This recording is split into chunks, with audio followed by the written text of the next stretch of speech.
planer went pretty well. I got down all the smooth spots now. I did make a fatal mistake here. I put some brad nails in there to hold it together, and I tried to center it so when the planer would go through, but I hit that and it jammed up that thing.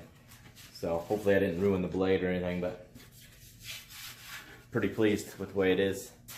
So I did take a lot of things off there, but man, it is smooth as can be now. We'll do